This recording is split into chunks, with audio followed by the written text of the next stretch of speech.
Today we're going to be looking at Reconstruction in the South and specifically discussing in these southern states the conflict that arose during the rebuilding process. As the southern states rebuilt, they set up new state governments that seemed very much like the old ones developed during the pre-Civil War era. Some states even flatly refused to ratify the 13th Amendment, which is important because it abolished slavery. This is a white man's government, said the governor of South Carolina, and intended for white men only.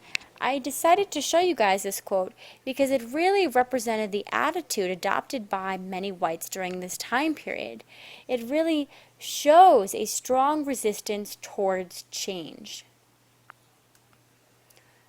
So during this time period, the southern states passed laws known as black codes, which limited the freedom of former slaves, and they were really updated versions of the rules that governed blacks during slavery.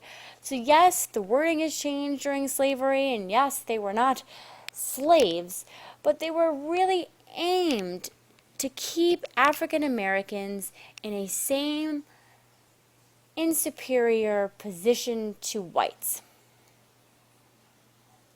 For instance, in Mississippi, one law said that African Americans had to have written proof of employment. Anyone without such proof could be put to work on a plantation. African Americans were also forbidden to meet in unsupervised groups or carry guns.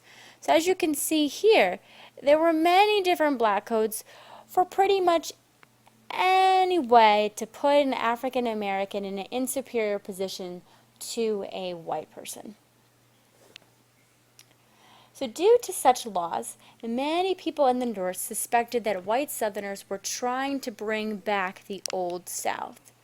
So you decide, was the South staying very similar to an Old South, or really was there a development of a new South? You decide.